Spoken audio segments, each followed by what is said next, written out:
Hello and welcome back to Cookie and the Haydens, and I'm Car Boot Chris. This is Cookie. And I'm Bargain Bell.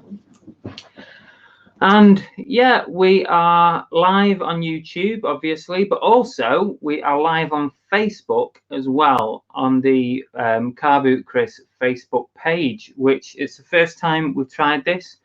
It's a new function on StreamYard where you can stream a couple of places at the same time. So we've decided to stream to both and see what happens. So let's just have a quick gander. So we've got Paul. Hi, Paul. A couple of pickers. Hi, guys. Kitty is in. Ketan. The Mud Satyr. We've got Linda and Gaz. We've got James. Reselling Polly, Tommy, hi Tommy, Stephen, Double Karma, Hi Lee. Lee's in, Vintage Vandal, Marie. So thanks everybody for joining us. What we will be doing, oh Ashley as well. Oh, Belle's hair looks fab, random but true. I wish. It's because she's washed it. That's original, I know, and Gary's in.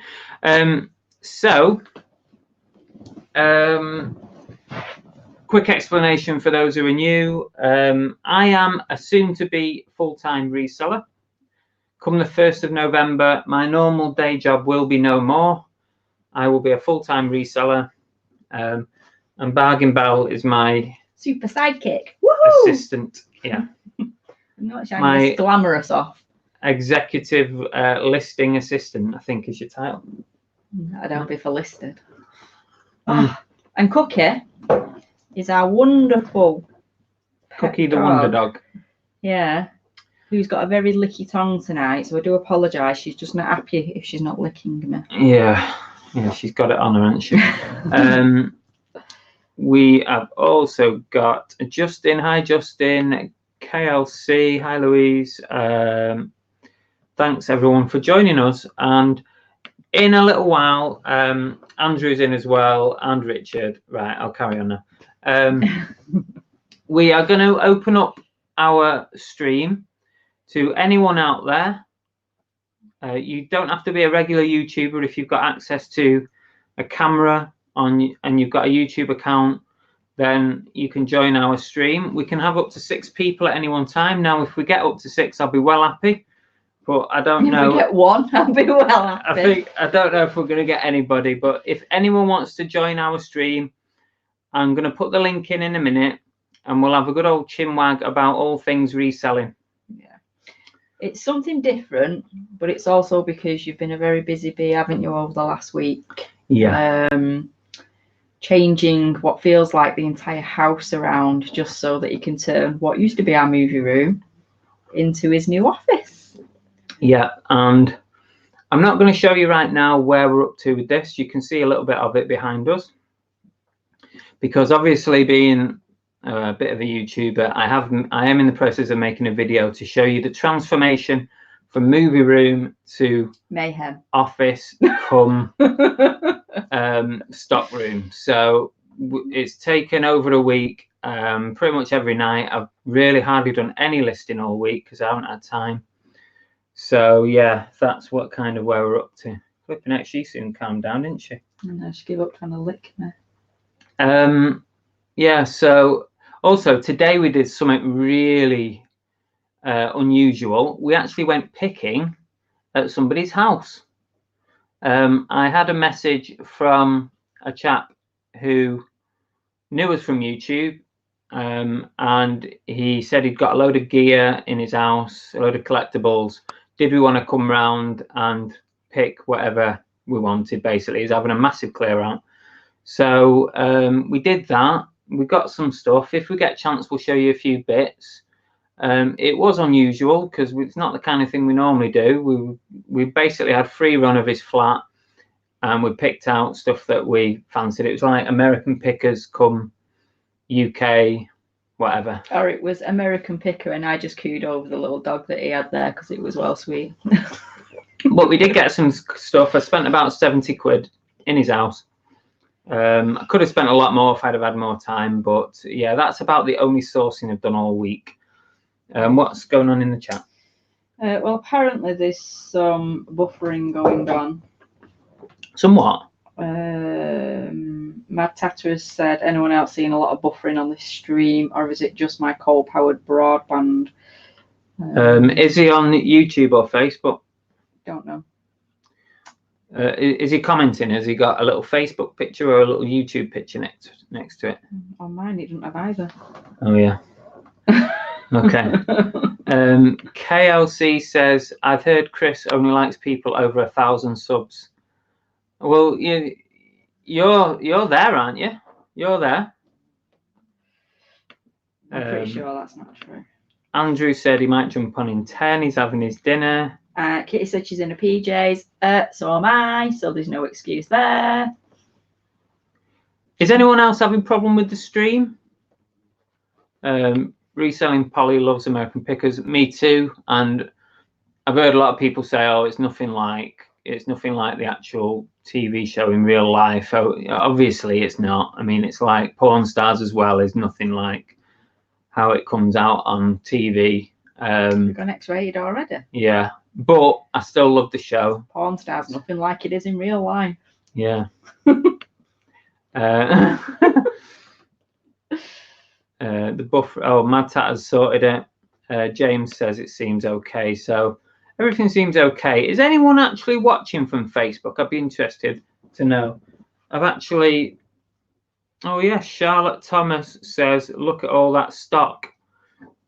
That's the Facebook stream. I don't know if you can see that. It's exactly the same as the other ones. What difference does it make? Well, it's just in case anyone doesn't use YouTube. Okay. I'm going to just answer. Can I answer on there? I don't know. I don't know. But yes, Charlotte, that is just a little bit of my stock. I haven't sorted it out yet. That's the listed stock. That's not the unlisted stock, which literally at the moment fills our spare room. Hang on a minute. What's this bullshit that's coming out here? Stream looks like there's a 50-year-old man and a 30-year-old lady on it. So all's good. Where's this lady? Where's the lady? I have to agree, I'm no lady. They expect things from ladies, so. DMH products is in. And Jason Entwistle is in as well. So, okay, let's throw... Well, while we're waiting, why don't you do some of your stuff that you found today when we were... Well, should we throw the link in first and then we can let people decide if they want to come in and join us? Okay. We'll throw the link in the chat. And we'll see if anyone wants to come on. Don't be afraid. We don't bite. Well, not all the time anyway. Cookie mate. Invite. God. Copy that. Okay. Lee thinks I'm hilarious. My nephew thinks I'm hilarious all the time. Don't you, Lee? I'm your crazy Auntie Belle.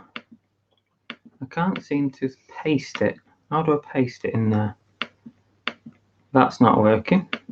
Oh, yay. So Copy clipboard. Got it. Macs can be a right pain when it comes to copy and paste.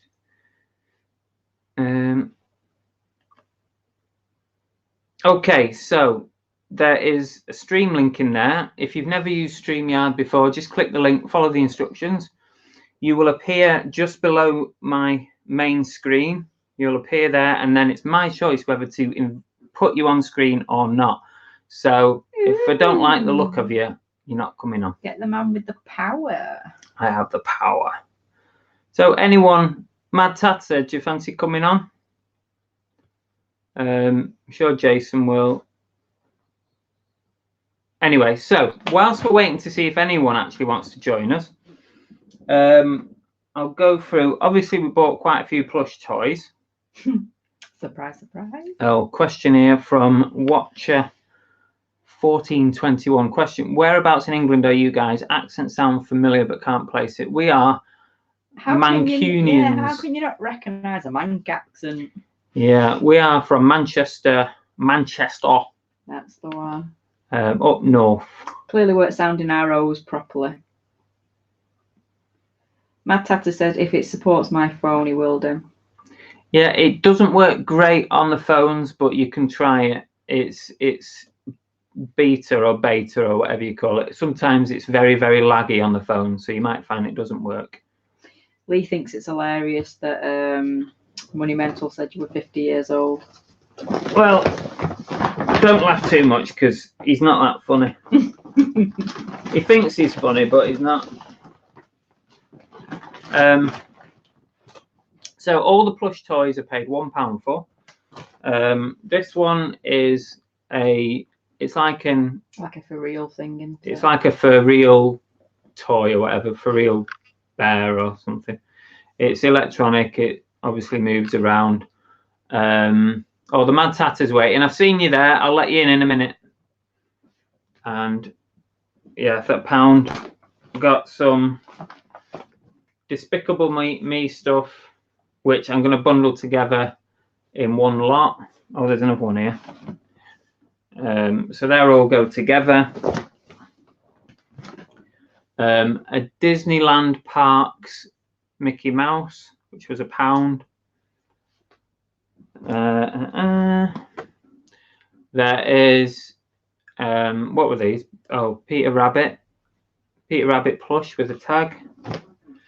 What's this one from? Peter Rabbit. Is this Peter Rabbit? It is. See, I've not seen that one before, so that's quite a good one. Peter Rabbit and Thumper Pillow. cushion. So that was £1 as well. Watcher1421 who asked where we were from says they're from Lancashire, Yorkshire border though. Ah, cool. That's probably my accent that he's getting from there because I'm from Staley Vegas. Yeah, she's from Staley Bridge, so yeah, sort of heading that way. Right, okay, so let's invite Mr. Mud Satyr in. Oliver Ian's joined us. Hi. Okay. Hi, guys. Stu Mandra. Hello. How do? Let me just put some volume. Hello. You all right? Yeah, not bad. It's the first time I've done this. Sorry, it's a bit. I'm trying to do it on my phone as well, so I'm a bit like unfamiliar with all the perspective and whatnot. But I'll do my best. It's not that bad. Can you turn it on its side? Woo! That's better. There you go. Oh, there we go. That's Now better. you've got me in widescreen. Look at that. Yeah. Do you want to introduce yourself? Yeah, my name's Andy. I'm the Mud Satyr. I'm a full-time eBay reseller from Cheshire in the UK. I'm just up the road from Chris and Bell. I've been reselling now full-time for just over a year. I went full-time in September last year. What did you do before that, Andy? I spent mainly 10 years in the jewellery trade. I was a jeweller, pawnbroker, working jeweller, things like that.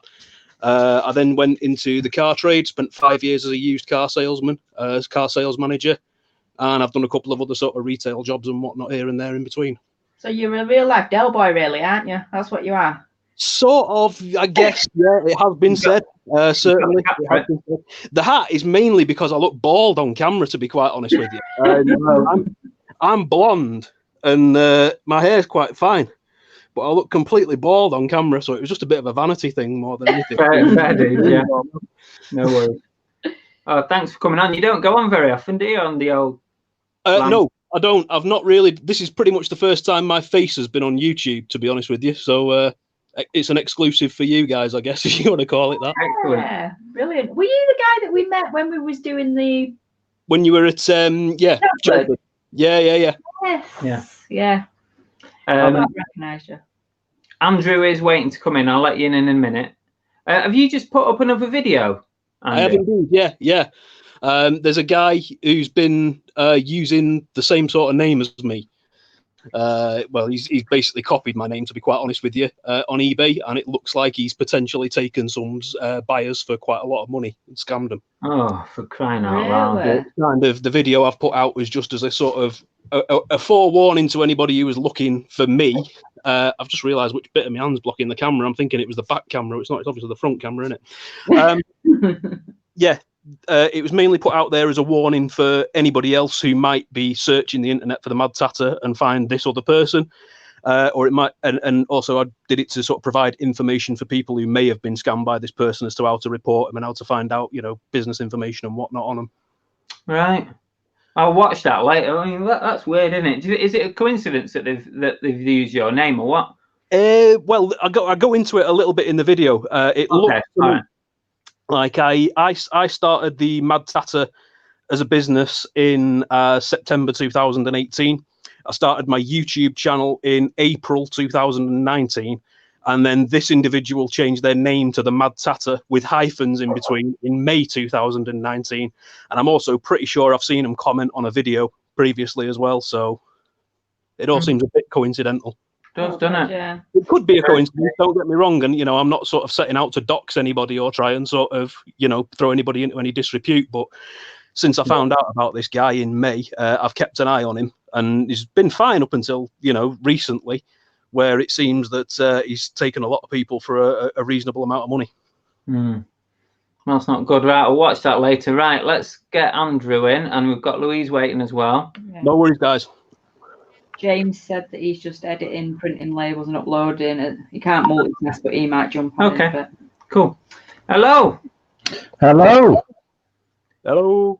Hi, Hi, Chris. Hi, Belle. We can finally see Andy's secret identity. I know. He's such a handsome fella too. He's looking good. How are you, Andrew? I'm all right. Sorry, I just finished dinner, so I was a bit late. How does it feel beating Louise to the 1,000? Ah, glorious, glorious. I'm sure, no doubt, she'll be along in a minute to give me some abuse. I noticed she had. I'll wait for her to come on before I say anything more. But yes, highly enjoyable. Obviously, I took great pride in that and text her relentlessly for the next hour. Listen, it's not about the short-term wins. It's about long-term. Who gets the most in the long term? Yeah, that's going to be me too. Can I just answer a question that we've got here from Stephen Jackson? He said, does the Thumper have any labels on? Seen a few like it, but nothing stands out as Disney. There's the label has been snipped off it. It's been snipped off, but I'm pretty sure it is Disney. Yeah. It's got all the hallmarks of Disney. Is that not one of the Primark cushions that they did? It could be. It could be a Primark. They're official Disney. All right as well, the Primark stuff, to be honest. Yeah, definitely. I've sold Primark stuff. Right, let's drop Louise in. Oh, there's a loser. Hello. Don't stop. We've also got Sam waiting as well. I'll let her in a second. How are you? You all right, Louise? I'm fine, thank you very much. What are you up to? Just getting the abuse, constant abuse, or this side even, constantly. Yeah, and he wasn't exaggerating when he was saying he was giving me abuse for the hour. After he hit it, it was like, oh look, screenshot and all this. What happens when you get to 1,000 subs? Oh look at this! Oh look at this! That's what I was getting. What I was getting. Those people. So some people are poor losers. I'm a poor winner. Andrew, you had literally conceded defeat just a couple of days prior to that. Yes, but then I rallied the forces of darkness. Constant uploads of like 2-minute videos. I know, yeah, I know. He really hammered it, didn't he? Everyone's going to unsubscribe if he keeps uploading that many. 3 a day or something. Congratulations to Louise on reaching 1,000 subscribers anyway. Let's add Sam in here. Hi. Hello, you okay? Yeah, I'm good. I don't know if we've met properly before. No, we haven't, but I just thought I was on and I'm not doing much, so I thought I'd pop in and say hi. No, thanks very much. We're highly honoured tonight with these new faces. Yeah, we're putting faces to names. It's good to have new faces. I like it. Yeah. Good so what are you up to, Sam? Not much tonight at the moment. I've had a busy day listing and packing and food shopping and all the other things that you have to do in life. So, but yeah, just all the fun stuff. Sorry? All the fun stuff. Oh, yeah, definitely. Mondays are always manic, What's your story then? My story. Yeah. Where do you want me to start? With reselling, or first started reselling. I've been on eBay for about 16, 17 years. You know, just selling the odd bit of thing here and there. Like, but I started selling when I gave my job up and went to uni. I was doing nursing at uni, and I lost my full-time wage. So it was my boss at work was actually selling some of her stuff on eBay, and she said, "Oh, why don't you get rid of some of your stuff?" So it started there, and then started watching YouTube videos. I think it was Cora and Helen, if you remember those two. Then I very first found, and then I found Mrs. M, and then I found what's the guy in Birmingham does all the toys? Ben Fitzpatrick. Ben Fitzpatrick, yeah, I found him. And then the rest is history. I did a year at uni and then gave it up and went full-time reselling. So and I've been full-time reselling for 2 years full-time and then 2 years part-time. Oh, good. Well, And that's it. That's it, really. It's giving you confidence having all these full-time resellers on. I know, yeah. Well, I'm going full-time soon, so... Yeah, you'll not regret it. You'll not regret it, Chris. It's the best thing I've ever done. Best thing. Really yeah, I love it. Love it. James is waiting to come in, so let's let him in, and then we've got a full house for now. Hi, James. Well, Hi, James. James, you've just put me on top of Louise as well. Good man, thank you. Oh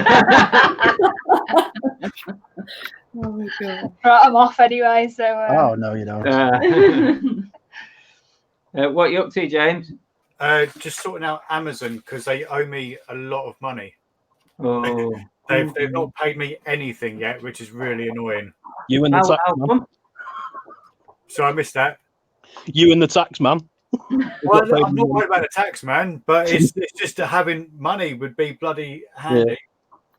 But is what it is. Are you quite new on Amazon, or you been on for a while? About a month, and they owe me about 400 quid. Oh. They're a nightmare. They're a nightmare, Amazon. I've had a nightmare with them, to be honest.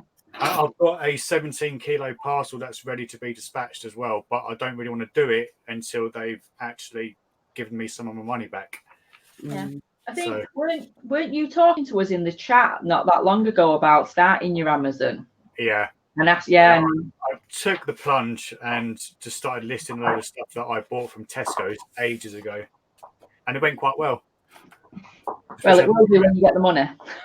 As long as I get the money, yeah. I mean, as long as I get it before Christmas, then I'm happy. So what's the hold up then? Is it something to do with your bank account or something, or what? Yeah, I forgot to add my bank details. Right. And I just thought, well, it's just going to sit there and I'll just forget about it. And when I need it, I'll just add my details and bang, have 300 quid. But yeah, forgot about it. And now I could really do with the money and it's not there. Yeah. It does take quite a while with Amazon. Even when you've not got issues, it's not like eBay. It takes weeks. The customer has to have the item. I think it's for a week before they'll even consider releasing any of that money. Oh, actually, I didn't know that. Yeah. What happens is once your item gets delivered to the customer, they won't release that money. I think it's for at least a week. And then they only pay you every fortnight anyway. So if it gets released, like, depending on what day it gets released, you won't get that money. So they hold so much of it back. Pain. It is very erratic how you get paid. I know that much because a lot of the time it doesn't add up. But I just have to trust that it's right what's coming in. It's a bit of a strange one. Not that I'm selling much on there at the moment anyway. I've let it lapse a bit and I'm down to like 60 or 70 listings, and it's just I've downgraded my subscriptions and now just pay as you go, and it seems to have affected my sales as well by doing that. That was It was my phone, not sorry. Who else is on Amazon? Louise loves Amazon. She's really good at it. No. I definitely don't. What kind of stuff do you sell, Louise, on Amazon? It's more RA stuff, just any sort of like toys, games, and just books as well. But again, same with you, I've just kind of left it alone. I'm going to try and just get rid of it after Christmas. That's what I think everyone's probably planning to do. Have it for the Christmas rush, and then that's it. Get it off. The problem is, if you've still got stuff up there, then you're going to have to pay to get it all back, aren't you? Yeah, that's true. I plan to It's say not mega expensive, is it, to get it back? But it's only a few pounds. Did you say then, Andy? Do you do Amazon as well?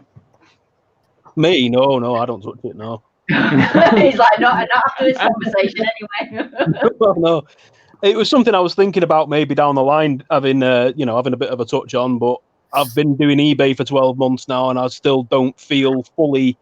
I mean, I'm pretty confident with it, but I still don't feel like I'm fully established on eBay yet before I start branching out into other things. So it's hard to balance the two, really. If I'm honest, like, it's really, if you're dedicating time to one, you're letting the other one slide. You know what I mean? So yeah, he's trying to get a happy balance. That's exactly what I did. I decided to start Amazon in July, and then I was making some really decent money on eBay. Put all my effort into Amazon, and my eBay just dropped massively, and it's really been difficult to try and get it back up since then. So yeah, if you don't have the time to do it, don't sacrifice everything else. There's a question there from the Mad Satyr from Stephen Jackson. He says, where in Cheshire are you, and can you recommend any good sourcing spots? Yeah, I'm in Stockport, just outside Stockport. Don't tell them anything. What was that? Don't tell them anything. No. I'm just outside Stockport. It largely depends on what you're looking for. I mean, I'm always of the opinion that anywhere's a good sourcing spot if you're looking for, if you're looking within your scope of knowledge. You're always going to pick up something wherever you go ultimately. But I mean, largely I know there's a couple of big charity shops around. Like if you go out into Macclesfield, there's a really big Sue Rider there, which is like I think it's an old petrol station, and it's like two big units. One's got all furniture and stuff like that in it, and then the other is more like a traditional charity shop, but it's quite big, and it's much more akin to like an American style thrift store. And I quite also like the Bernardo's charity shop at Crown Point in Denton there. That's quite a big one. Oh, yeah. They also do a lot of disposal for a lot of the retail stores that are on the same retail park, so you can get a lot of new items from there at quite good prices as well. But car boots wise, there's a lot of big ones in the area that are really famous and everybody knows about, like Chelford and Bowlers and stuff like that, and they can be excellent, but equally When it's not raining. Yeah. Oh, yeah, absolutely. Yeah. But Bowlers is indoor, so happy days, and that's on all year round. So how have we not met up more often? You literally like shop in all the same places. Yeah, I know. Yeah, it's obviously I've been on until I met you two at Chelford that day. I'd kind of been on the down low a bit, and I've not really sort of put my face on camera or anything like that. So you may have seen me and just not recognised me. You're like Batman. Knowing it was me, but yeah, and I've not seen you guys about. To be fair, I think I might have seen you in your car actually one day on the car park in Cheatley Precinct, but I don't know if it was definitely you, so I didn't let on. He's not stalking you or anything now. Yeah, I was going to say you can't miss me. I've got like a bright green Skoda, so you'd know if it was me. I can't remember what car it was. It was a while ago. Just do what I did and turn up at their house. Yeah, happy to meet you.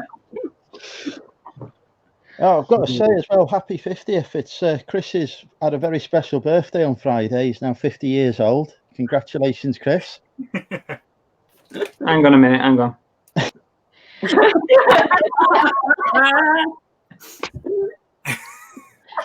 Fair play, that one.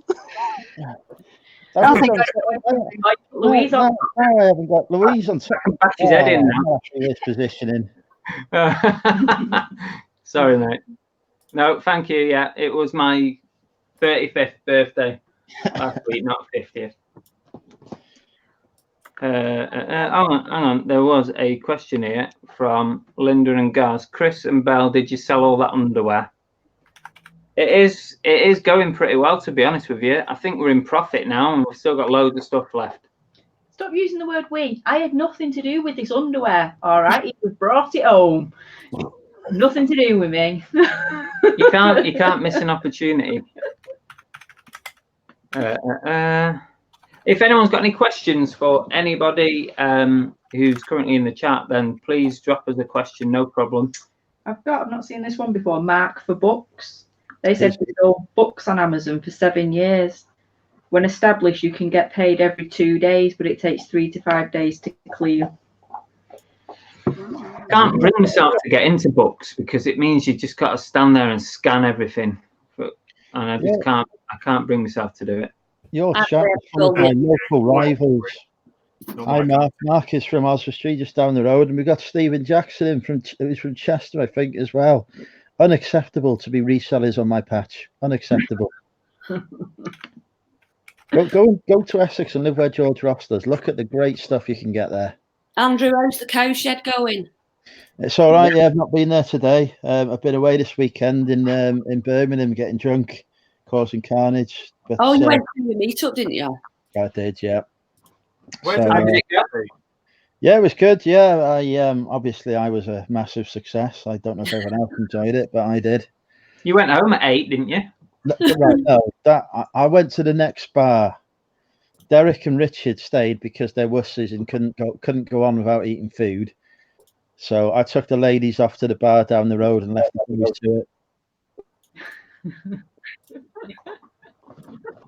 James, I'm looking at all your collectibles and stuff behind you. What kind of stuff what's your sort of go-to collectibles? At the moment, Game Boys. Game Boys are very, very in at the moment.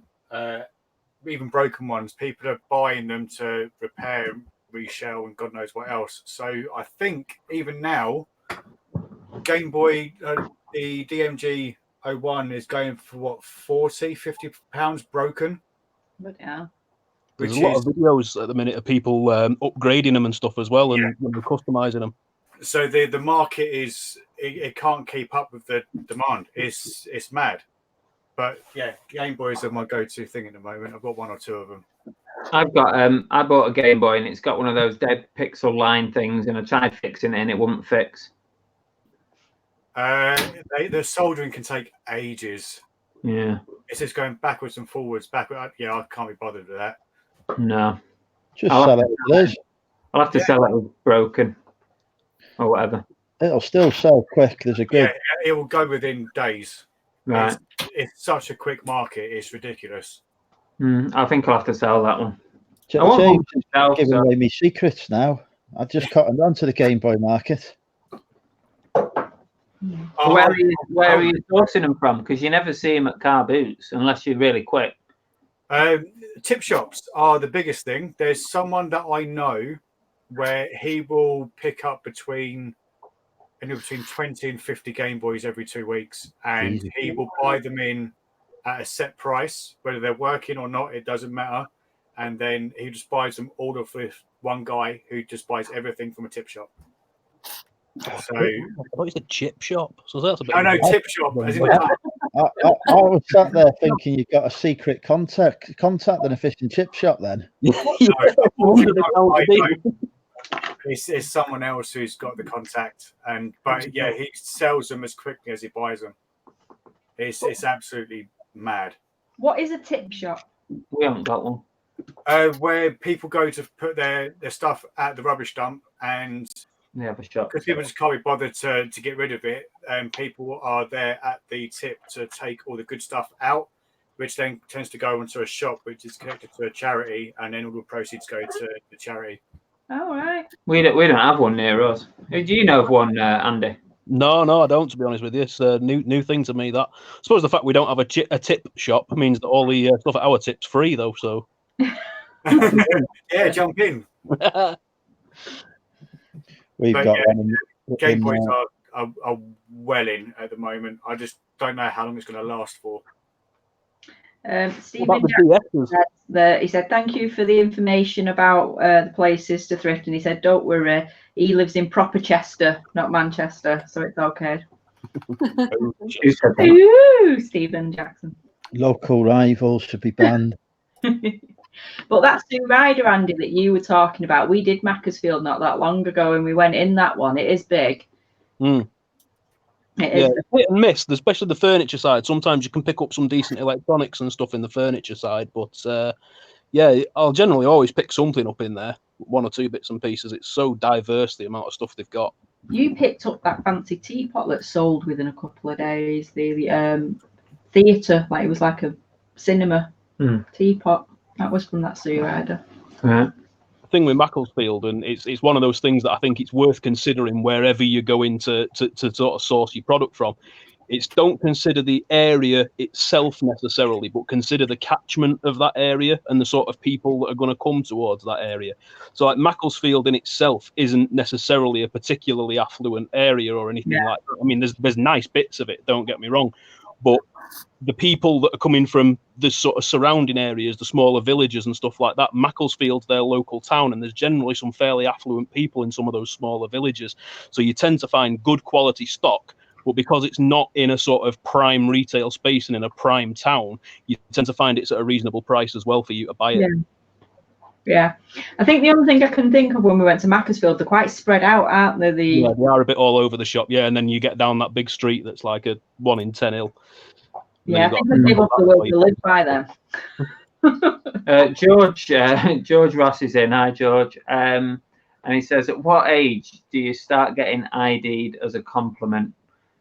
How old is George? He's probably still getting ID'd with that haircut of his. I know, yeah.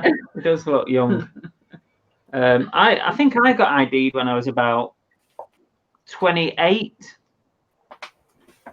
for an 18 film in Woolworths. God. I was well happy. Yeah. But obviously, I hated it. Right, folks, I've only got 10% left on my battery, so I'm going to have to dip out, but I'll make space for somebody else to jump in if they want to jump in. All right. Cheers, Andy. Yeah, Bye. Bye. Oh, nice of him. Yeah, good of him to drop in. If anyone else is in the chat and they want to join us, we have a vacant position to fill. Yeah, I bet Louise still gets ID'd, and so does Sam. I reckon a pair of those beauties get ID'd a lot. Hey, you're joking, aren't you? No. Thanks anyway, Andrew. Yeah, I don't know. Compliments to get you everywhere, Andrew. I only get ID'd when they're taking the piss out of me. I don't know. I got ID'd quite a lot, well into my 30s. It's actually not a compliment though when you just want to go and buy your beer. It's really annoying. I don't carry ID. You got driving license? No, I have now, but I never used to carry ID. So I don't think I've ever been ID'd, even when I was 13 trying to get in the pubs down the locals. Don't think I was ever ID'd. But that was the weird thing, because when I was like 15, 16 and going into clubs, never got ID'd. But as I got older, it was like, obviously they started clamping down. So the older I got, the more I got ID'd. And it was like, are you serious? I used to work at Asda on the tills, and we used to have to ID people, and I used to hate it because I'm absolutely rubbish at guessing people's age. And I ID'd a girl one day, and she was about 35. I was like, so embarrassed. Yeah, I used to work in Aldi, and they're really sort of hot on people doing that. And I ID'd somebody once, but the managers stick up for you. They were saying, "Oh, if you've got no ID, off you go." And they were about 35. But get your alcohol somewhere else. I know. I mean, it's not really always a compliment when you can't buy the booze that you want. Well, I used to, on this subject, I used to be a licensing officer for Greater Manchester Police. So I used to go and enforce people IDing people. Ah, right. He used to ruin everyone's night. I did. I used to shut pubs down, close off licenses. They have never ID'd me in Aldi. Hey? Did you ever send... Sorry, go on, Andrew. You go on. I was going to say, did you ever send decoys in, like people underage, to see whether they would get served? Because they do that, don't they? Yeah, we do. We used to do test purchasing with the council, and we used to. Usually, it was like one of the council staff members' kids who you'd bring in and send them in and see if they sell or not, and then if they sell, you go back in and you have them or do them or whatever. Give them a slap hand. First and only time I ever got ID'd was when I was 18, and I was old enough anyway. Never been ID'd otherwise. I've always looked mature. distinguished. You haven't always acted it. Look, yes, acted no. Oh. There's a question here for James Yes. from Ronnie saying, what does Game Boy Advance market look like? Quite quick as well. I mean, a lot of the Game Boys that my mate gets hold of are mostly GBAs, but it's all down to preference because they're pretty much the same. But I think modding wise, ideally, GBAs you don't want to change at all. Just shift them in their original shells, and they will go instantly, as long as you price them right. Cool. And somebody else has asked, which is the better, 001 or 101? 101. That's regarding the Game Boy Advance SP. Which just means it's backlit. One's backlit, one's not. Which the price difference is the 101 is 5 times more expensive. So is that the backlit one? Yes, and that's the one you don't see, like ever. I've never seen one out in a car boot anyway. Oh, what is this abuse of getting from Stu now? I'll show you. See if my webcam wants to play games or not. Right, I don't know how well you can see that. Probably not very well, but there is. Can you put James on the solo screen, Chris? Oh, hang on. Yeah. Okay. That's not going to focus, is it? Just below where it says Game Boy, it says AGS, and this one is a 001. If it says 101, it's worth about 5 times more. Wow. Which I've had one of those, yeah. I've had the one that you've got in your hand. I've had one in black. I've got a couple. Quite a while ago, though. But... Pretty sure my mum still got one of them. Might have to go and see which one it is, and then just make it go missing. I've got one in a bag. I've got one in a bag upstairs. I don't even know what it's got on it. I think they're only going to go up in price as well. I can't see it going down, but it's just supply and demand for the time being. Because there's a lot of people, especially on YouTube, that have channels that revolve around fixing that sort of thing. And in the last year, they've quite exploded onto the scene. So, yeah, definitely one to look out for. But there's a lot of people going around looking for it, unfortunately. So you've got to be quite quick to get hold of it. You haven't my car boot. They'll be quick with anything at my car boot. They're awful. Terrible. Jump in the boots in a couple of hours. Yeah. Vultures. Yeah. I've got one that's all right, and one that's they're quite brash. They're like in your boot and everything. I'm not like that, mate. I can't be doing with it. I just walk on past.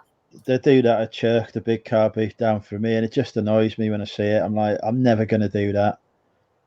Have you done what I've done by accident and been rummaging through someone's bag before you've realised it's actually somebody's bag what they've bought stuff? Yeah. I haven't done that, but I've had it happen quite a few times. People have been going in my shopping trolley, and I'm like, hang on a second. Somebody walked off of my shopping trolley once as well. He's seen dead with one of those. I did it with somebody's shopping basket when we was in America in one of the thrifting stores, and she'd put it down to look, and I just thought, when like the keepers are putting stuff out on the shelves and they leave the basket, so I'm taking stuff out of this basket thinking, wow, it's all really good stuff. And so she kind of scowled at me.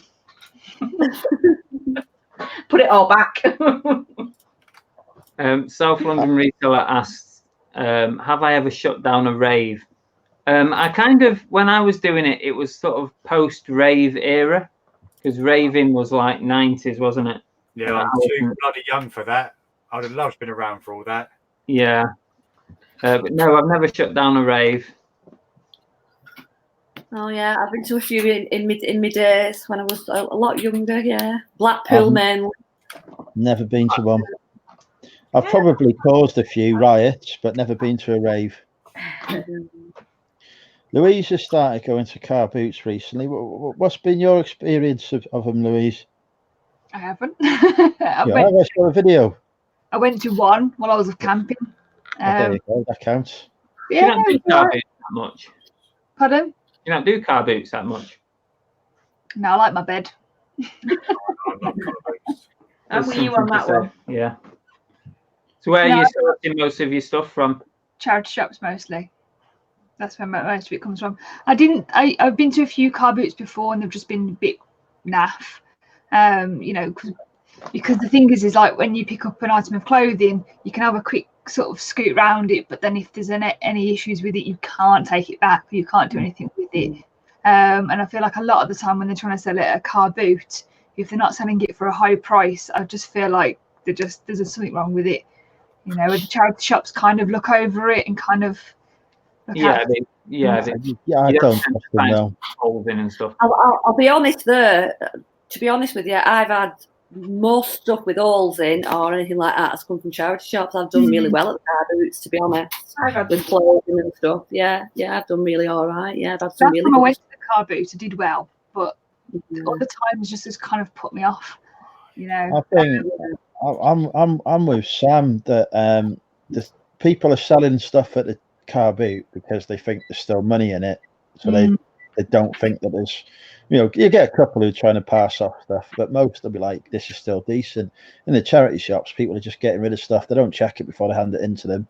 And the charity shops around here, they don't have time to check. They get so much, they just put it on and wait for the customers to tell them. I got to do a refund today on a £40 cashmere jumper. I went to pack it this morning and found an hole in it. I was absolutely gutted. So, and I'd photographed that. I'd checked it and photographed it, and obviously the charity shop had so-called checked it. And sometimes it gets missed and that. But luckily, I found it before I posted it out. So did you not do like a quick fix on it? I could, but to be honest with you, it wouldn't be fair on the customer really. So, you know, I'd just message the customer explaining the situation, and I will sell it on because you can sell cashmere with holes in anyway because people can repair it. So, but I won't get half as much as what it's worth. So, gutted about that really. Or I might keep it for myself. I've got plenty of oldish stuff what I keep for myself. It's easily missed or things like that, isn't it? When you're looking over, no matter for love nor money, no matter how many times you can look. It's still something. It's a nightmare. It's a nightmare to try and, especially the darker colours. Lighter colours are not so bad, but this was like a dark grey, and it's just really, really difficult to tell on the darker colours. Cashmere's notorious for having holes in it. I tend to find it with plush toys as well. Sometimes I miss holes in armpits and seams and stuff like that, and luckily, I've got my mum who fixes everything for me. So, yeah, I've scoot it over to her and she fixes it. I like Mark for Books has commented here about the ID thing, and he said he got ID'd last week and he's 64. I'd love to know what you were getting to be ID'd. Where would that at, Mark? I'll know not to go there. All same places. How are you getting on with your wedding dress, Louis? I missed your live yesterday, so I was watching. Not watching. I was with my mum last night, so I missed Nick and Andrea as well. Did you fix your dress, your wedding dress? No, there's like it's supposed to have this floral lace kind of design around the front of it, but you can see where the glue was previously, where it was all stuck down. You can see. It was all sort of round there and all on the arms as well. So it's not something I can really repair. It's a lot of effort, a lot of time that I'll have to spend repairing it. It's still a beautiful dress. It still looks fine, but unless you can get that kind of the glue mark out of it. And obviously the back just needs stitching up a little bit. It's just that the zips come away. Someone who obviously thought they were a size 8. I'll make you a deal. I'll buy it off you if I meet a wife. You know what, Andrew? If you meet a wife, I'll give it to you. Fantastic. It's been lovely to catch up with you all and meet you all. It's been great. So I need to go because I've got to go home now. I'm actually at my partner's, so it's time I was going home. So thanks for having me. Bye. Right, so we've got 2 spaces if anyone wants to join. So I think Adrian needs to come on. What about Adrian? Yeah, I voted for Mr. Diggs. DBG and Leanne. What else? Anyone else in the chat who wants to drop in? Oh, Ronnie's coming in. Hang on a sec. We've got Ronnie. Good man. Andy Hall has asked, what's the value of a 101? Oh, it depends on the shell condition. If it's mint, you can charge stupid money. Hang on, AGS 101. Hey, Ronnie. Hi, guys. How you doing? Chris, Bell, Lois. Hi, Ronnie. You all right? Andy, how you doing? How's it going, guys? Been watching you for a couple minutes. Good, yeah. What did you find any, James? You're looking at minimum £100. That's good.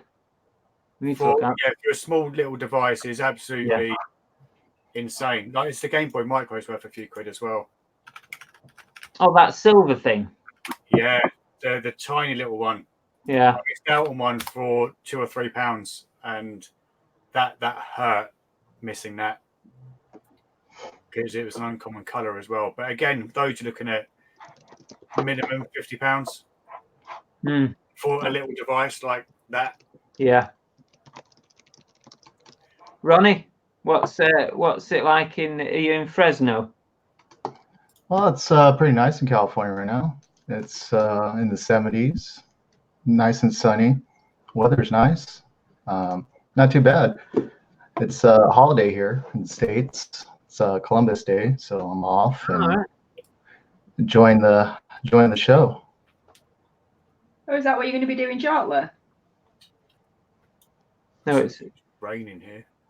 what is that like in the UK when they have like bank holidays? Yes, the federal holiday. I work a federal job, so my full-time job's a federal job. So, Okay. but I've been on vacation for the last week, so. I've got a question for you on that, Ronnie. Doing a federal job, when they talk about government shutdowns happening in America, does that affect yourself and mean that you're sort of temporarily unemployed when that's going on, or is there different levels? Yeah, I'm an essential worker, so same as me. Most law enforcement jobs, like what I do, it's I'm an essential worker, so I can't leave the job, so I work for free.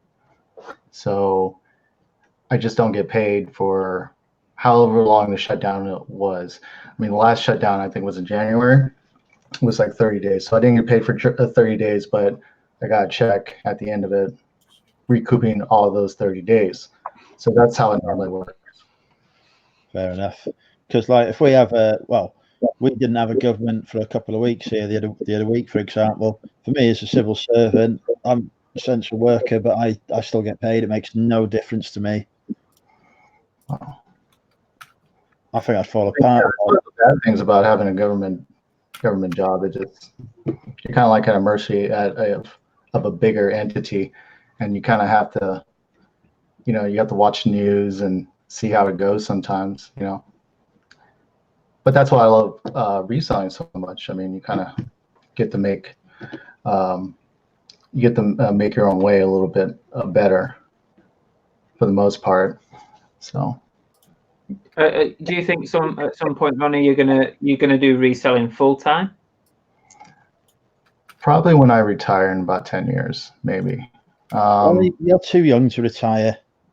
I'm 39, so I have 10 more years to go for federal retirement. So, yeah, We need to work out who's younger than Ronnie. When are you 40?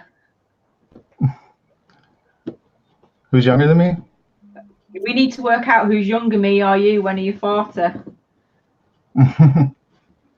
Well, you're younger, obviously. I mean, what are you, about 25?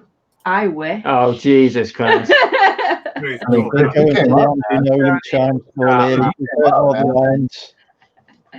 what's up. No, I'm 40 in January. No. Yeah. The thing is, what you guys don't see is that she spends half an hour putting makeup on and putting polyfiller in all the gaps before we come on. I've seen Belle in person. She don't look 40. You didn't see how long it took me to put that polyfiller in before you arrived. 40 seconds. No one going to that effort for me. I can chisel it off. Oh, damn it.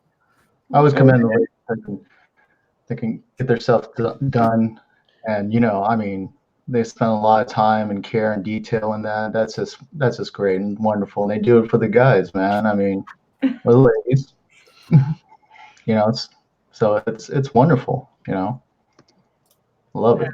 I just sit back from the camera. That's why I'm always back here, so that Chris's kind of takes over the screen. Because my eyesight's going, you see. That's what's happening here. Ronnie, what kind of stuff do you sort of specialize in? Like, what do you look for when you're sourcing? Well, right now, because of Andrew, I'm into clothes. I'm his. I'm just learning from him right now, and sorry, Louise. So right now, it's clothing, but I started off with kitchen products. That was my main thing. I started off with a infomercial rotisserie oven called the Ronco Showtime Rotisserie, and I did really well with that. And I was getting them cheap. I was selling them everywhere. Facebook marketplaces, OfferUp. But then that market got kind of saturated, and then I started getting returns. So I started very heavy into eBay, and then I ended up going light with the clothing. So now I like lighter stuff. Yeah. I love to get into games, retro games and things like that, and more of the retro stuff. But it's becoming harder and harder to find, and it's getting more and more expensive. That's what I'm beginning to realize, that it's a harder market to get into. I think, but it might be different value though. Yeah, there's a lot of people want the retro stuff now, isn't there? Unfortunately, yes. I hardly ever see all the retro games, and that I hardly ever get it. Now and again, I get lucky if I see something quickly on Facebook and I manage to get in there first, but that's about it. Yeah, I know on Facebook, even if you message first, they've already been bombarded by another 50 people inquiring. I know. Yeah. But your last bundle off Facebook was a PSP, wasn't it? Which we've kind of realised is probably not a massive amount of value in. No. You sell that red PSP? Yeah. What was that? Sorry, Ronnie. Did you sell that red PSP from the last? No, not yet. It's in the to-do pile, aka death pile. That to-do pile, is that just increasing day by day, or are you getting through it now? No, it's horrendous. It's absolutely horrendous. That's why I've not sourced anything all week apart from today, because when I go full time, I could probably not source until about July next year, and list about 20 or 30 items a day, no problem. It's horrendous the amount of stuff we've got. I think it scared him with moving everything around over the last week. It has scared him how much stuff we have in the house. I know that. Until you start pulling it out and moving it around, you really don't realise just what you've got. Yeah, I have been a bit panicked this week seeing the amount of stuff. I can't see an end to it. It is bad. It's pretty bad. But it does mean now that when I go full time, I can go a while without having to spend any money, which obviously then will help me pay my wage. Yeah. So yeah, it'll do me for a little while. Well, here's a question for you then, because I put something in Andrew's group, the Monumental Reselling group, if anyone doesn't know what it is. I put a question about Facebook Marketplace, and I'm having absolute nightmares selling on there. Every time I list something, I get 3 or 4 people, one after the other, say they're going to come and collect it, and no one turns up. I literally spent all day yesterday fanning about with somebody who was coming, then they weren't coming, and then they set a time, and then they didn't even show up. And in the meantime, I had someone else lined up. They didn't show up either, and I'm just despair with it. So anyone got any tips on how to deal with selling on Facebook? Is there a good tactic to use to try and stop all these time wasters? I don't think you can't stop them, but you just tell them when you're in. If they turn up, great. If you don't, they don't. I just say to them, so I've got a couple of people interested, but I'm in the house between this time. If you want to turn up, grab it, then you can. If not, you don't. It goes to the next seller. Yeah, it's kind of what Lindsay said in the group. She commented on what I'd asked. I asked a similar question, and she kind of said, I always set a time and whatever, like what you said. So I think I need to be a bit stricter, I think, rather than leave the ball in their court. I need to just say, come between this time, and if you don't, I'll move on. It's just really annoying. Does everyone else find the same thing who sells on Facebook? Yeah, I won't do it again. I absolutely hated every second of it. Mm. Because you get bombarded with messages. Half of them don't mean to message you in the first place. So, oh, sorry about that. It was a mistake. Yeah. And no one turns up when they say they're going to. So I'd buy off of it. Never sell on it again, ever. Yeah, got a couple of comments saying that people don't like it. I mean, Stu's put it's full of jizz trumpets. Full of what? Jizz trumpets. Okay. I've not heard that one before. That's what Stu calls anyone who trolls me, a jizz trumpet. I sell on Facebook all the time, and I don't have that many issues, to be honest. Yeah, I don't know why. I just seem to sell it every single time. I kind of say to myself, I'm not selling anymore, and then I think, well, I've got this item that I don't really want to post because it's too heavy. So then I'll put it on Facebook, and it just ends up being horrendous. I saw you put your knackered Sony Hi-Fi on there. Yeah, well, that's now sat in the living room again after they didn't pick it up. No. The thing is with that now, what I'm going to do, I'm going to break it up because the Sony speakers are worth the 50 quid on their own on eBay. So I'm just going to break it up and sell it all on eBay. It's definitely some positive selling on the marketplace. I mean, it's nice not to pay the fees and stuff like that. Yeah. Yeah. My girlfriend, she sells primarily on Facebook marketplace, and I mean, the biggest thing is I don't like a lot of people come to my house. I mean, that's what I like. That's what I like eBay so much. I mean, you just mail it off, and even like delivering or meeting up at places and stuff like that. But she enjoys it, and she gets a lot of people coming in and buying primarily eyelashes, extensions. But yeah, I mean, there's really a lot of good things about Facebook Marketplace. I like it a lot more than Craigslist. I'll tell you that much. I mean, Craigslist. What's that? Sorry, no, that was me. I'm playing with YouTube in the background, sorting out my videos. I mean, Craigslist. Yeah, my ex. I think of the messes on Facebook as being like the ones on eBay, though. You think about it, you quite often have non-payers, etc., on eBay who put an offer in and then don't pay for it. I think if you had the same amount of items listed on Facebook as you did on eBay, you'd probably get a similar percentage in terms of people not turning up and people turning up. That's true. Yeah. Yeah, for sure. I think you only really use Facebook for heavy items, don't you? Like big bulky items that are going to be difficult to post. Yeah. That really need collecting. Do you do much, Louise, on Facebook? I've listed a few things on there. When it was around prom season, I listed a few like prom dresses, but again, no interest. People message to say, "Is this still for sale?" You say yes, and then that's it. That feature annoys me because that's just where, because you've posted to a group and it has that option where you can click that button. People just click. I've done it myself. I've clicked it by mistake. Yeah. They should just take that off, because if people are interested in buying something, they'll write a message. It's not difficult, is it? Exactly. I think that's a really annoying feature that brings nothing.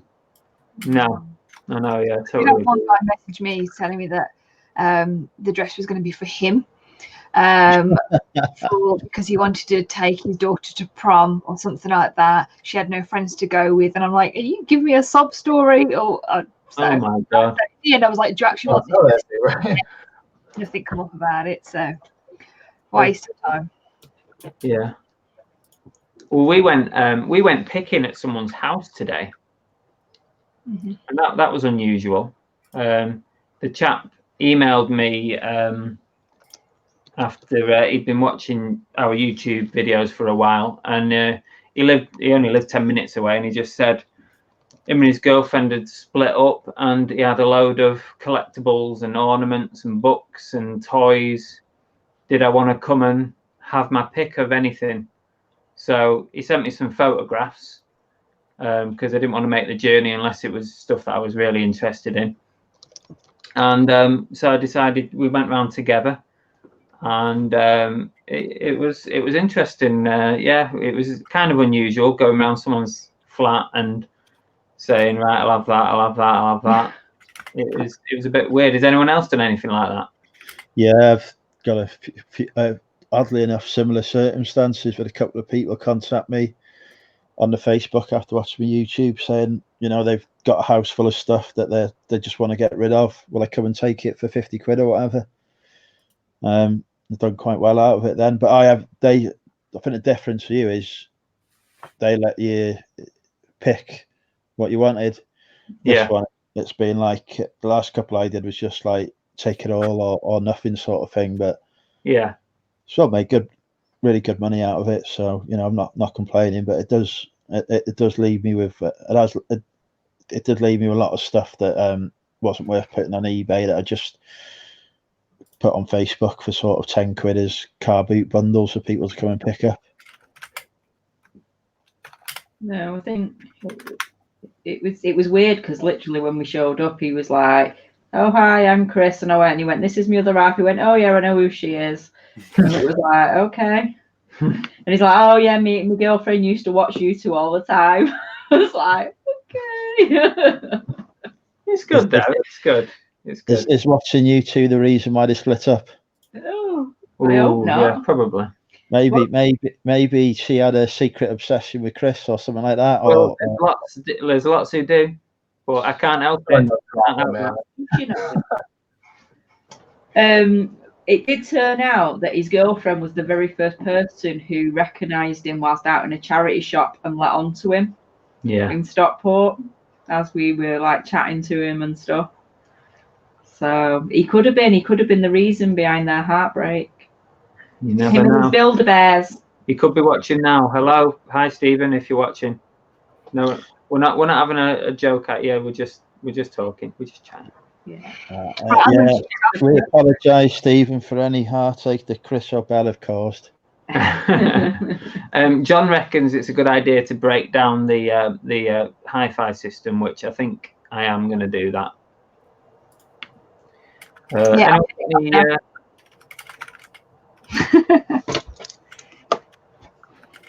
Are you going? Yeah, I'm going to have to shoot it off now. Okay, thanks. Got some videos to edit, so I can't do that while I'm streaming. See you later. See you later. Bye. Bye. Oh, that went big. Yeah, I did. Normally it's you that says that. Shocking. Didn't deny it. I know, yes, you didn't. I don't think she needed to. It was obviously a lie. Watch 1421 says I'm assuming they mean that they've been picking at somebody's house. Watch the face when you say something's worthless. Yeah. I guess you just have to be tactful, don't you? And you kind of just bypass the items that you're not really interested in, because it might be worthless in regards value, but it's probably not been worthless to them at some point. So just skip over that and look for the things that you want. But you did say, didn't you, you'd had a conversation before you went to kind of get a ballpark whether they had an idea on value or monetary amounts, or if they were just happy to let things go. You kind of put your feelers out there first, didn't you? I mean, I don't mind I don't think any of us mind paying up for things if it's worth selling, but what I didn't want to do was go there and the chap had an expectation of getting a lot of money for items, because then it gets awkward for everybody, doesn't it? So we kind of managed expectations beforehand. He kind of said he just wanted to clear out, so that kind of gave me an indication that, you know, he wasn't going to be looking for huge amounts of money for things. Obviously we paid up on some things, didn't we? went up to like £5 on a few items. Yeah, I don't think you paid any less than what No, I would kind of normally paid car pay. boot prices. Yeah, what you would normally pay for stuff, because you have an idea in your head how much you're willing to pay for things, don't you? Yeah, definitely. That's interesting. Like, when I went to Birmingham on Saturday, I went through a couple of charity shops, and they were charging ridiculous prices for stuff. They had a pair of Adidas trainers on display that said on them, on the label, "These are for eBay," and they wouldn't sell them to me. And I was like, well, why have you got them out on display if they're for eBay? They had some Nike Air Max for 45 quid that honestly I could go to the outlets in Cheshire Oaks and pay less money for. How is everyone finding, and Ronnie, thrift store prices? Are we finding that the city centre, sort of bigger city ones, seem to be charging some mad prices now? Yes. Definitely. Yes. Like the bigger cities seem to be charging a whole lot more. I was in San Francisco back in August, and I went to a couple of thrift shops, and yeah, man, I mean, it was just outrageous. I think the most expensive thrift shop I ever been to was probably in Maui, though. It was in Hawaii, and that was just outrageous. Think about eBay prices times 2. I mean, that was just insane. I was just like taken back, and I think, yeah, I mean, it was just horrible. Well, San Francisco is expensive anyway, so I guess they're just comparing their prices to local sort of prices. To the $15 ice cream that we bought. Oh, Jesus Christ. That's all right. Yeah. Was that just like a Cornetto? No, we it went. was like a Sunday. It was a Denny's, wasn't it? Yeah, it was like a Denny's, but Denny's is like cheap and cheerful in any other place. $15 bloody for a Denny's ice cream. What Denny's, are man. the charity Best shops? place at 2 a.m. What are the ones like near you, James? Because you're sort of down south way, aren't you? I went to one today. It was a Bernardo's, which I go into once in a blue moon because they are so expensive. And t-shirts were £5, £6, £7, £8 each. Jesus. Hoodies were £15 each. Can't do anything with that. It is stupid. I bought one. I think it was a boxed Matchbox from 1989, which was £6. Which, looking online, it's worth, if it is complete, it's about £30 to £40. But everything is, yeah, Bernardo's I despise because they are just so expensive. How they make any money is beyond me. So But that is, it's the same with everyone, though, to be honest. It's everywhere is getting more and more expensive. I am amazed to hear you say about that about Bernardo's, because round here, cheapest charity shops are all Bernardo's. Yeah, ours is quite cheap. I'm making absolute killing in Bernardo's, especially their donation centres. It must be the managers you have over there then, because ours are terrible. Everything is priced high to sell slowly, but to maximize profits. But then they refuse stock more often than not because they haven't got the room. Yeah. No, rather, even if I go to the one up in Chester, I mean, Chester's quite an expensive city as it is, and the charity shops are not always the cheapest there, but the Bernardo's is always reasonably priced there. Every Bernardo's I've been to, I've usually spent a fortune in, so it's well, that's bad news when I go down south then. Ours are the British Heart Foundation ones round here. They're the ones that we tend to not buy anything from, aren't they? Because British Heart Foundation. Yeah, they just seem to be really expensive round here. Locally, there's only the tip shop is the only place where you can get things cheap. I've got 3 charity shops, a stone's throw away from the house, and Xbox 360 games are $2.99 each, no matter what it is. That is, yeah. Wii games, I think, are about the same. PS2 games are $1.99 each. So it's just incredibly expensive. Vicky Bluebird says, I go to smaller church-run thrift stores in Florida, and half off days at Goodwill and Salvation Army. I like thrift shopping in Florida because I think the prices are really, really reasonable. And you get a lot of Disney stuff. And loads of Disney and Universal stuff as well. I love But it Florida. was quite interesting. So Tommy, I don't know if he's still in the chat, he come on and he did a bit of a tour of his local thrift store, and he was pulling up stuff that was like $3 or $4, like Tommy Hilfiger, Ralph Lauren or whatever. It's like, oh yeah, no, this doesn't sell over here. And it was stuff that over here would have been 30, 35, 40 pounds second hand.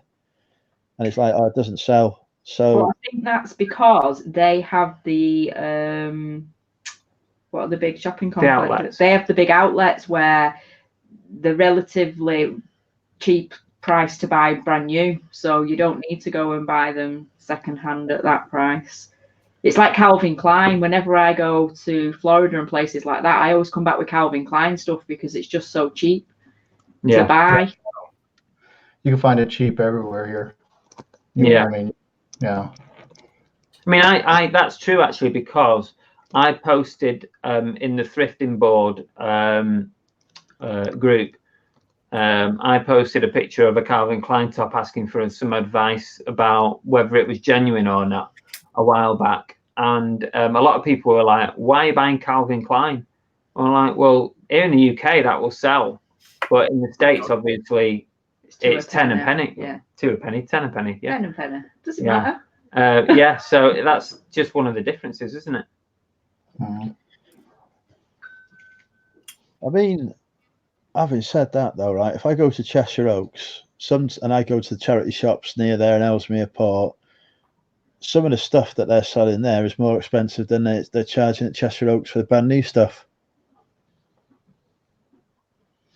Yeah, I just don't think sometimes the people that are running the charity shops, the managers and stuff, I don't think they kind of grasp the pricing on things.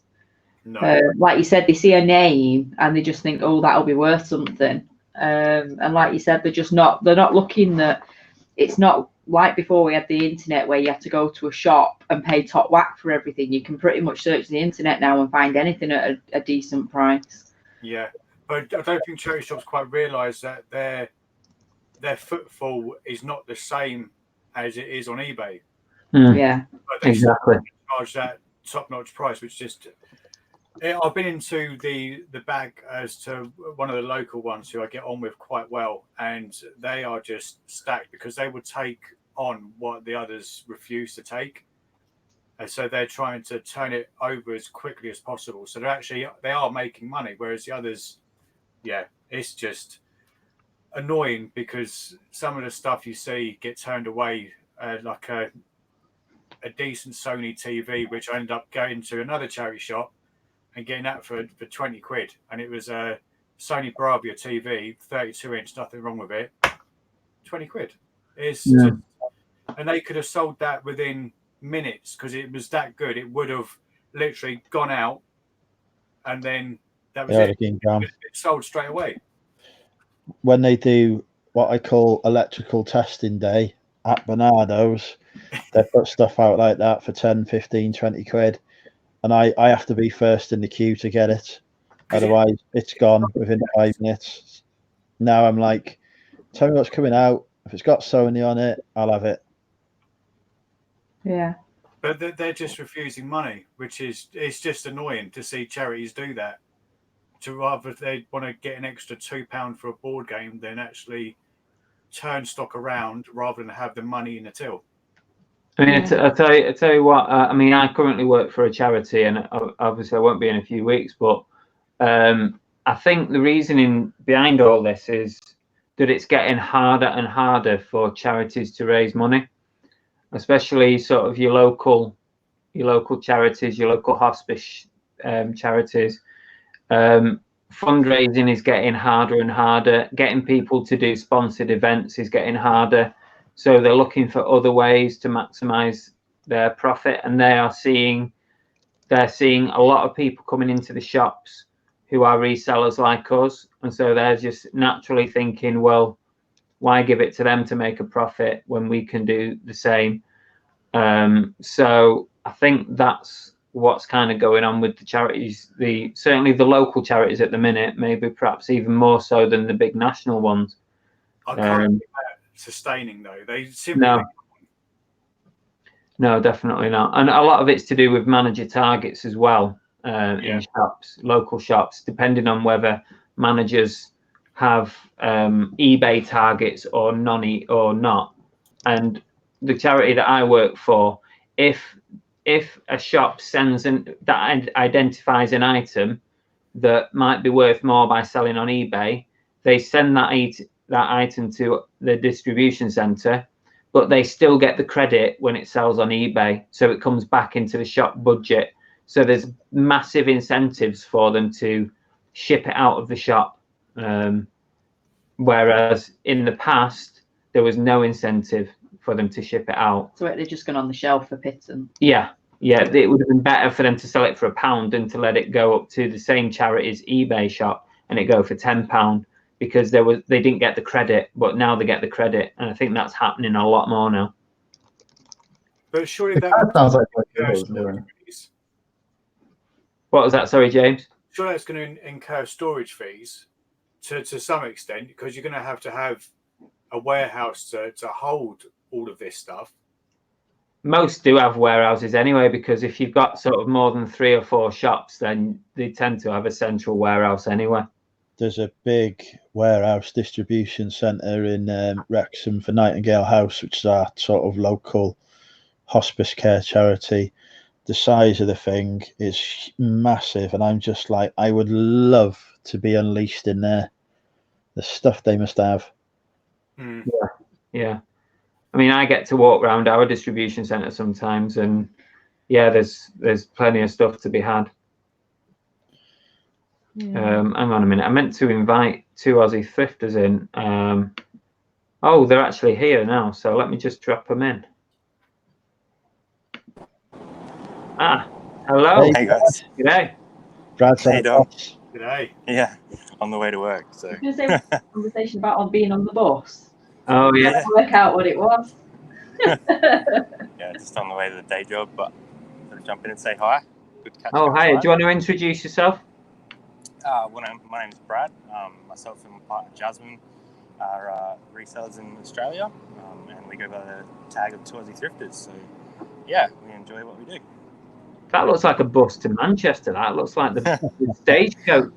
Well, if I've got on a bus to Manchester, I've probably got on the wrong one, I reckon. Yeah. This is commitment, doing it from the bus. Is there anyone else on the bus at the moment? I usually get on pretty early, so there's probably about, 10 or 15 ahead of me, but about 15 more minutes, it'll be pretty full, so I don't know if we're going to stay around too long. But Okay, well, thanks for dropping in. The thing is, these days, people are used to people talking to themselves, so nobody bats an eyelid, do they? I know, yeah. That's true. Actually quite nice people as well, not like how over here. Yeah. Generally, yeah. What kind of stuff do you guys sort of buy and sell? Whatever we can, really. We do probably, half clothing, half hard goods.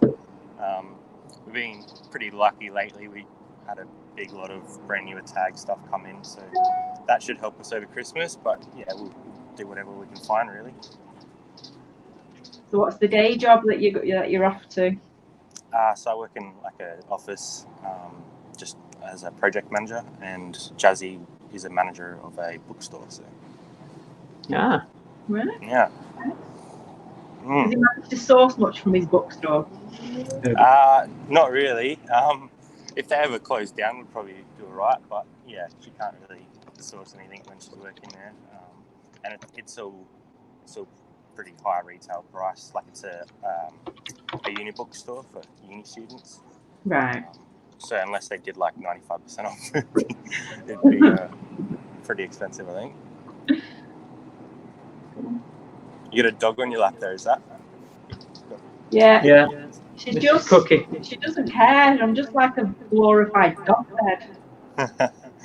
I don't know if you've seen any of our stuff, but our cat's always getting in the video or in front of the camera and knocking it over. And she's I have been watching some of your videos lately, so yeah, it's good to see thrifting and reselling in different countries. I like to watch people abroad and see what they do, the differences and the similarities. I find it quite interesting.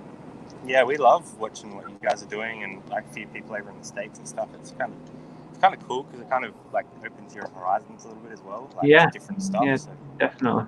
So what sort of times are you on, Brad, and is it Ronnie? What time is it where you on? It's about 7 o'clock in the morning here. Wow. Jesus. 1:30 in the afternoon. 1:30 in the afternoon. Mm-hmm. 7:30, 1:30, and it's 9:30 here nearly in the At PM. Yeah. I always get confused when you do this. Then are we all on the same day? Yeah. US would be Today's behind. Monday. Yeah, so it's Tuesday here.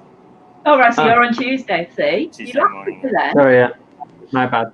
I laugh too. You're not alone, Chris. then. I thought it was this morning. See, I'm not stupid all the time. Sometimes it makes sense. No.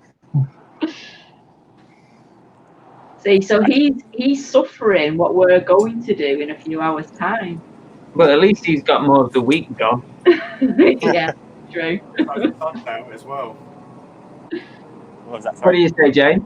It looks like the sun's out over there as well. Yeah. It's Australia. Yeah, whereas we just have rain for 3 weeks continuously. Yeah, not rubbing it in. No car boots around here anymore. We've had a fair bit of rain lately, actually. So. Oh, Oh, I really feel for you. I think we need to start wrapping it up shortly. It's like Look at that view there. Whereabouts in Australia are you? We're in South Australia, so like the bottom, right down the bottom in the middle, kind of. Yeah. Is it anywhere near where Neighbours is filmed? I don't believe so. No, that's. I don't even know where that's filmed. In I'm pretty sure Adelaide. it's- Yeah, we're in Adelaide. Yeah.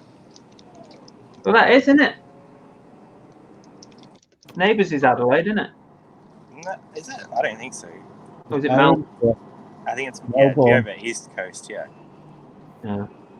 oh, Not that I watch it. What I think of all the questions he could ask you, he asked you if you know where Neighbours is filmed. We don't even watch it. I know. Well, I used to record it, and then when I was on holiday, I used to come back and watch them all.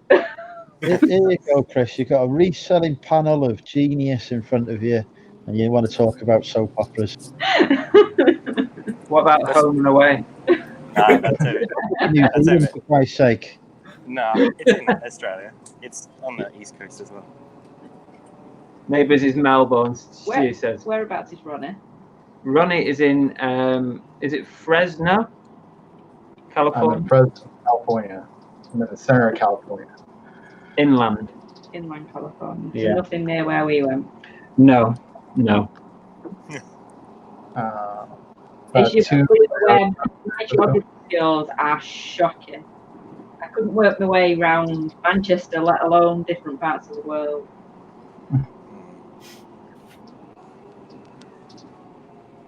Hey, Brad, what are you listening to, man? Besides us. What's that? What were you listening to? What am I listening to? Besides us.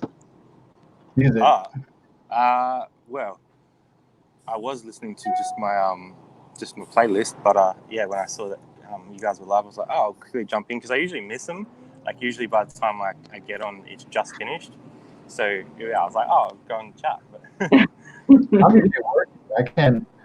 I can't get on and watch you guys. So it's kind of nice when I'm off on Mondays and check out Chris and Bill. You know. yeah, it's cool. You should And do Andrew, it. And it's been he's always up. I mean, he never goes to sleep. So I think we find it quite difficult. It's not always the easiest to keep coming up with new subjects to talk about. to talk about, especially when you're constantly getting new people in the chat as well who haven't been in the old subjects. So you do find that you repeat yourself quite a lot. And it's... Yeah, I think when you do that though, like you think of new stuff within that little subject though, like you kind of you're like, oh wait, this happened as well. So you're kind of always adding something new. Yeah, I suppose. But he'll turn around to me on like Sunday and he'll go, right, what's the plan for tomorrow? And I'm like, Yeah. And then we sit there for like 15 minutes going, well, what about this? No, we've done that. What about no, we've done that. So down in Australia then, what kind of sourcing opportunities do you have? Obviously, we've had Rod on the show before, so we know a little bit about what he does. But do you source mainly from like thrift shops, or what do you do? Yeah, mostly op shops. Yeah, Op shop. garage sales, like store closeout, stuff like that. So whatever we can, really. Yeah. And do you reckon you'll be full time at some point, or? We definitely hope so. We've sort of bought a new house at the start of this year, so we're kind of in a position where we couldn't do that now because of our overhead. But yeah, definitely in the future, once we keep building it up, we'd like to definitely. Yeah, good. I think that's a dream for most people. Ronnie, question for Ronnie from Tommy. Do you watch any US channels? I've never seen you in any chats. No, actually, I started watching Tracy yesterday, but no, I think the way I got on to here, I guess, is I think you liked one of my posts on Instagram, Chris. And then I saw one of your copper photos, and I used to be a police officer, so I put 101, then I checked out your YouTube channel, and that's how I got into it. And then Andrew was on, and then I checked out his Facebook group. I'm surprised you didn't just greatest clothing there. reseller. Was that?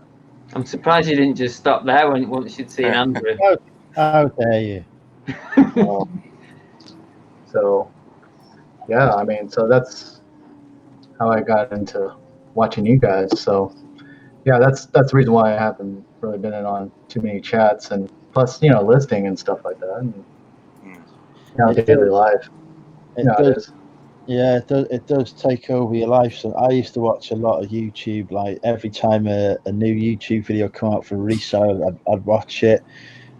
And then it got to a stage where I wasn't listing because I was watching YouTube.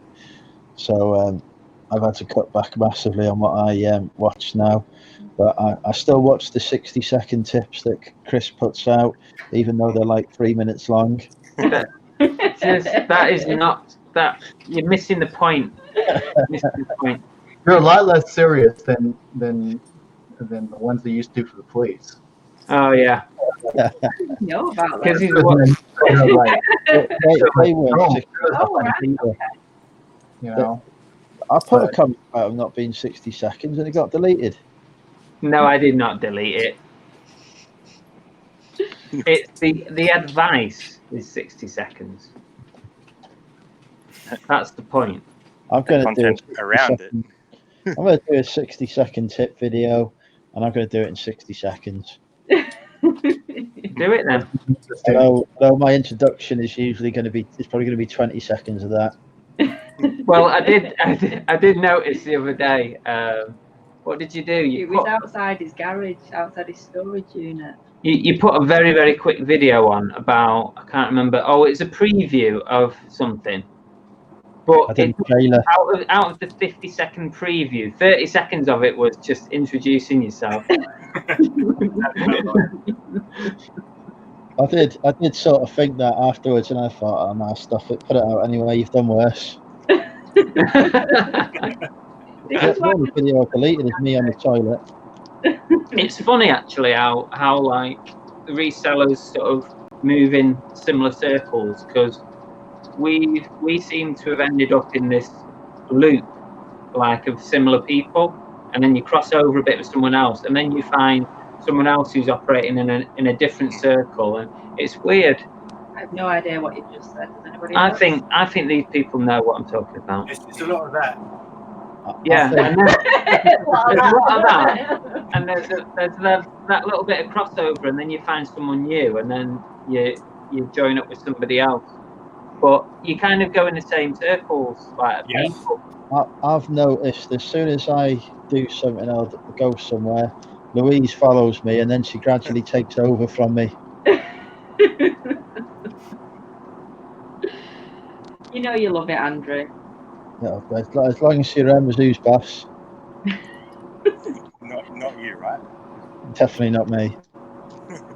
I like the way before, Andrew, that you were trying to purchase a wedding dress for the bride you've not quite found yet. I thought I'd give the young reseller a helping hand. Obviously, she'll be the one wearing it anyway. And what was the, not the punishment, but what was the reward for reaching 1,000 subs before Christmas? Yeah, I do remember we had a conversation around that, but I seem to have forgotten the details. Wasn't it Shrek based? It might have been. I might have accidentally deleted that video in an hour. Or was it something to do with the human anatomy? I can't remember. Yeah, I've got rid of that now. That's gone. I've actually sold that, believe it or not, for $5 on Facebook. I have no idea what you're going on about. What are you talking about? It was big and black, wasn't it? It was a part of a male anatomy that had been replicated in a way that allowed a lady to enjoy it without the male being present.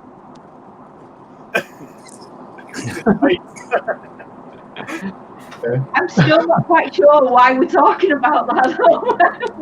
Because there was something that was said, whereas if Andy was to get to 1,000 subs before Christmas, he would do something as a forfeit. Yeah. And he has got to that number, which means that the forfeit has to be done. I've sold the item. I think the challenge was.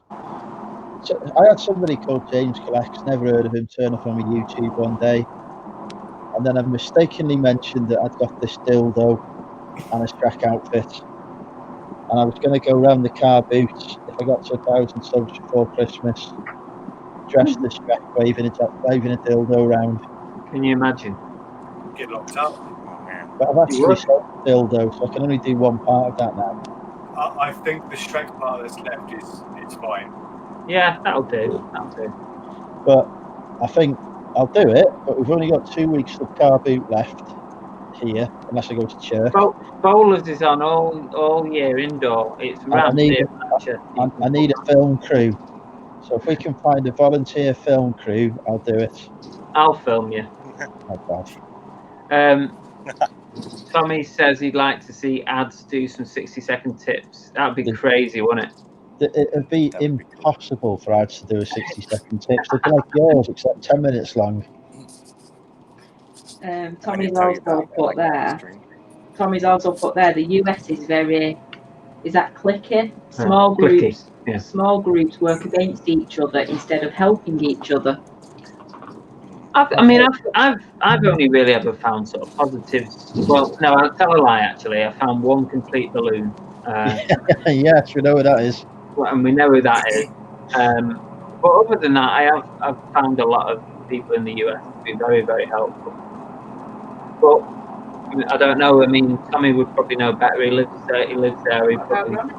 Oh yeah, Ronnie. What have you found that? Yeah, a little bit. I mean, but all in all, they're going to be helpful. I